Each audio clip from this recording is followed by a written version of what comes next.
Okay. Hello. Thank you for joining Kava Ministries. This is Voices of Our Fathers, another series. We're so excited that everyone is joining us today on YouTube and Facebook. Today, I have Chris or Lawrence Huckabee with me. Don't And use my government name. don't use your government name. People listening. I'm excited to see his face because I'm missing. And if you don't know, this is my brother. Da-da-da-da. I won't say That's what my line. sister. I won't say where he falls in the line. I won't do that to him. Oh, it But don't matter. he's the It don't even baby. matter. He's the baby of the bunch. But I love him to death. So I'm so glad Chris is joining us today. And Christopher is a very layered creative being. He's a great photographer, writer, excellent father, husband, and an awesome brother. And I does what I can.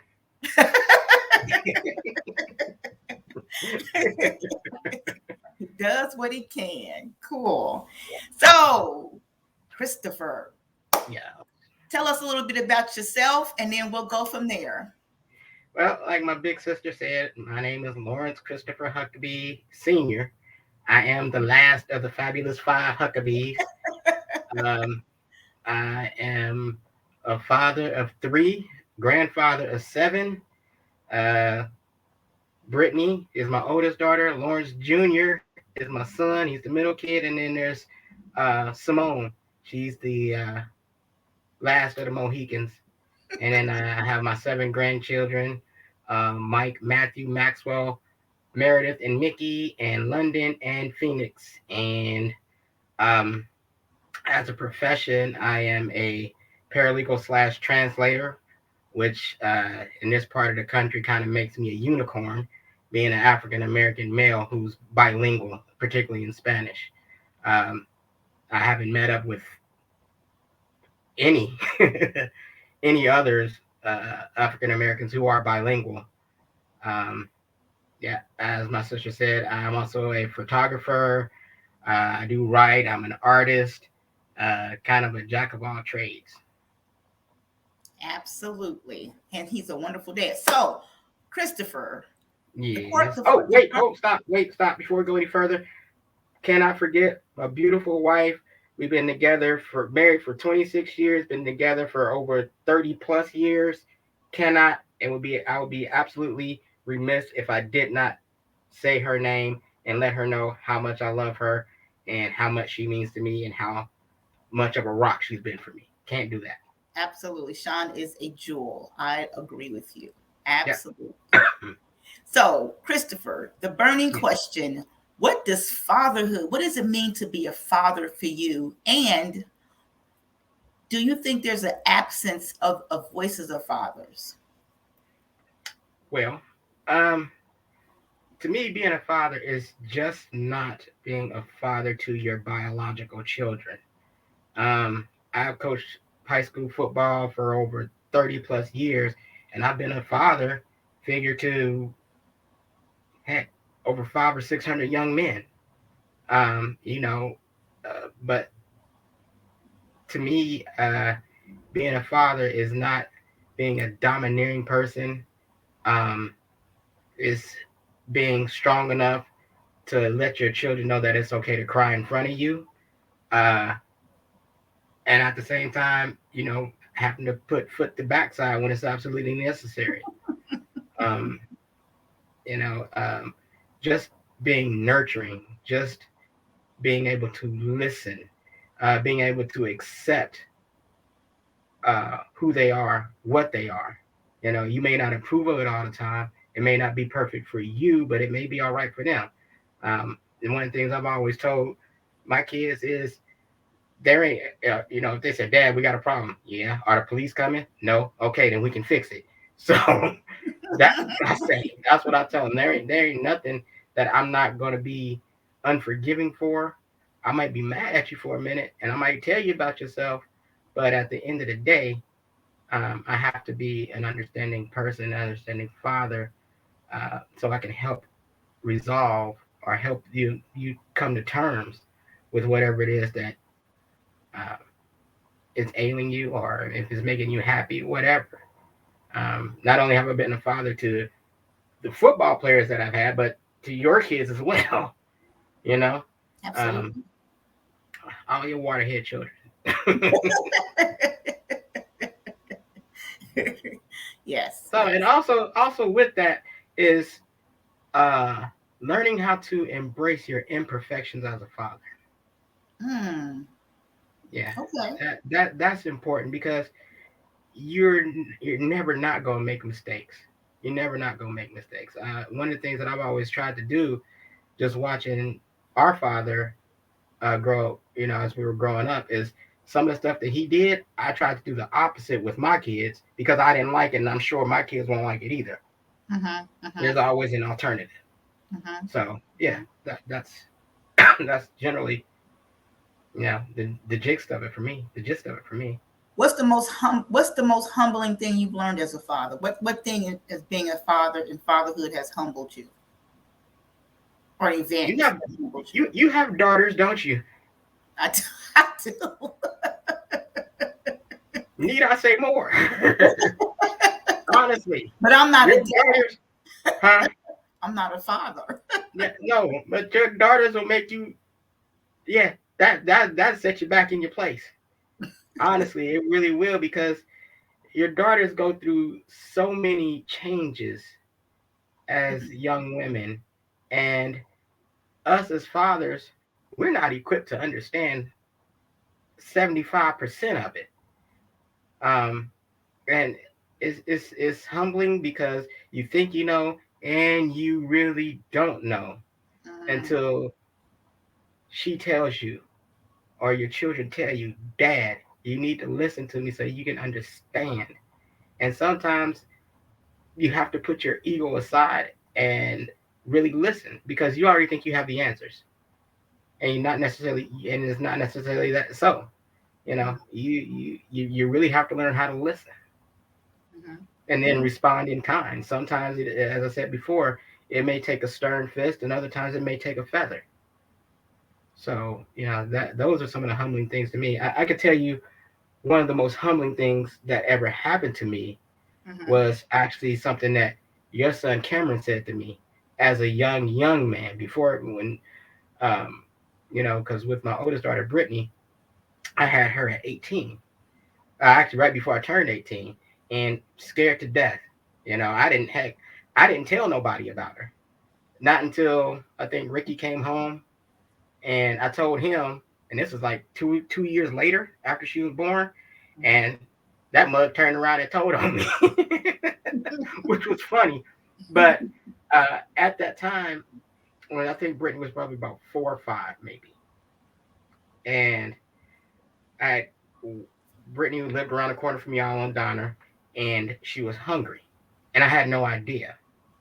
So I came around the corner, and Cameron, to his credit, questioned me. He called me on the carpet, and he said, "Unc," he said, "your daughter is over here, and she's hungry." And I got very defensive, and we started arguing. And he said, he said, "If you were handling your responsibilities, this wouldn't happen." And that struck a chord in me. If my nephew, who is still a young teenager, not even a teenager yet, saw that in me, then that means that I was doing something wrong and I had to step up and take more responsibility for who I was. And for him, I'm always going to be grateful for that because it changed my trajectory on being a father to my daughter. mhm, mhm, mhm, mhm. What do you think uh, that's missing in today in the community for fathers? What do you think is the missing piece as far as them understanding how important it is to be that father, to be present?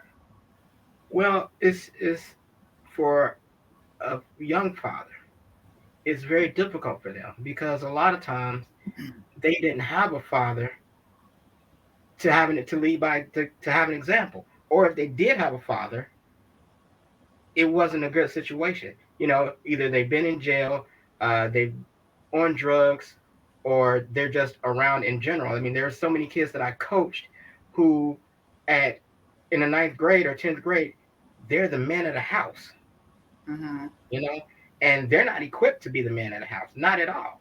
Mm-hmm. So it's an absence, in essence, of of men stepping up and taking care of taking responsibility. Um, yeah, that's what I think. It's just the absence of men who can teach these younger men what it's like to be a father, and you can't hit them over the head with it, because if you do, that's something that they're used to. They're used to being yelled at all the time. They're used to being cussed out all the time. Um, it doesn't ring a bell with them. And when you actually sit down and talk to them and gather some understanding from them where they're coming from, then you can teach, then you can mold, then you can shape. So Mm-hmm. I think it's just an absence of our voices and our presence in Mm-hmm. our sons' lives. Mm-hmm. What is the most what profound thing can you say that your father taught you to prepare you for fatherhood, or even as just being a man?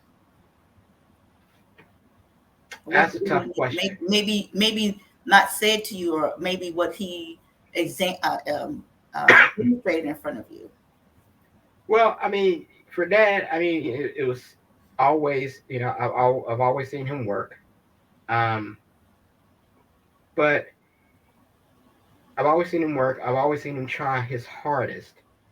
Um, but sometimes, as we're growing up and as a teenager, um, he wasn't equipped to deal with teenage boys. He was sometimes very difficult, sometimes very rough with us. Probably more so Ricky and Rusty, because, as you know, I spent most of my time in Nanny's house. Mm-hmm. But I mean, there were times that I was like, man, what the what? And uh, a lot of the things I learned about being a father came from my brothers and you. Um, Yeah, I would say that. I mean, just those guys leading by example. I'm not saying that Dad didn't do a great example, leave us a great example, but there were some edges on Daddy that could have been smoothed out, and we could have worked a lot. It would have been worked out a lot better for us as men. I mean, sometimes I'll do something and I don't even know why, and then I have to reflect and go, oh, that's because that's what I saw my father do. Mm-hmm. Mm-hmm. Mm-hmm. So Yeah. yeah. Yeah. Yeah. Can you say, as far as your work ethic is concerned, um, do you think having a good, strong work ethic for your children is important, and goal setting? And if so, how do you relay that to your children, even your adult children? It's simple. You work or be broke. That's the most. That's it. Um, no, but I mean, I try to lead by example. Mm-hmm. That's what I do. I'm not going. I try my best not to beat you over the head with too much of anything. It's like, okay, you want some money? Yeah, well, it's time to go to work. You know, um, Goal setting. I do set goals on occasion, but normally it's just I think about something, and that's where I'm going. I'm just gonna try and do it and try and get there. Mm-hmm. There's a plan, there's a path. Sometimes it's not. I'm more of a free spirit in that way. Sometimes to my detriment, but a lot of times to my favor. What can So you? really, I'm huh? sorry. Go ahead. Go ahead. Go ahead. I just really kind of let them, let them watch me by example, Mm-hmm. and let them choose their own path, and go from there. You have to let your children fly. You have to let them live and breathe. Absolutely. I agree with that. You do. What can you say? This is the last question. If What has been the most challenging experience that you've had being a dad, being a father?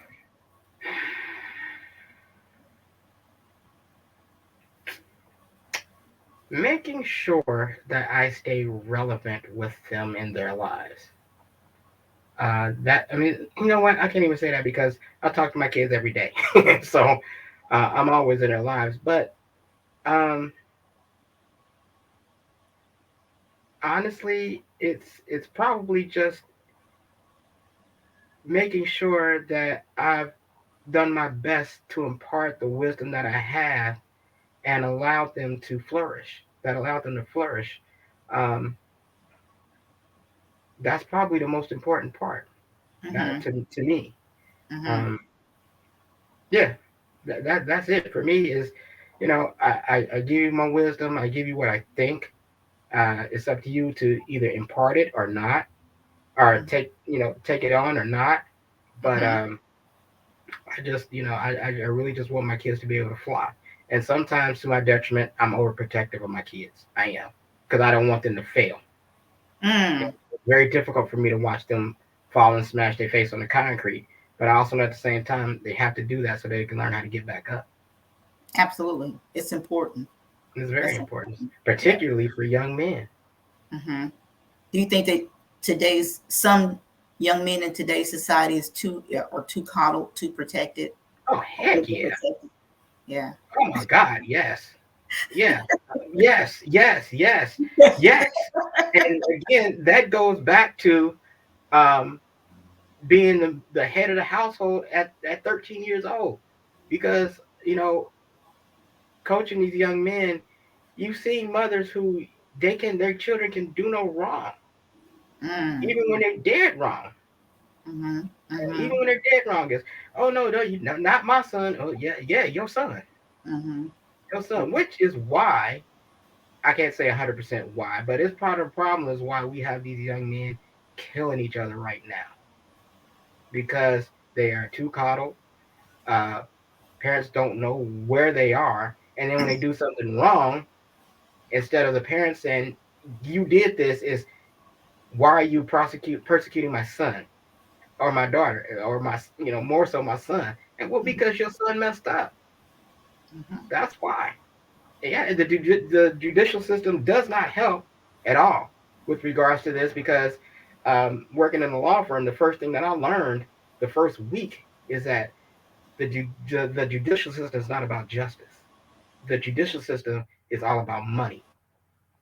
It's all about money. And what I've tried to impart to the kids that I've coached is that to Hamilton County, to the state, to the federal government, you are a paycheck waiting to happen. You are a Mm. paycheck waiting to happen. Don't fall into that system because if you do, it's going to be almost impossible for you to get out. But if you want to be a number, if you want to be a paycheck for somebody who's trying to control you, then you continue on the path that you're going on. However, there's an alternative path and be your own paycheck.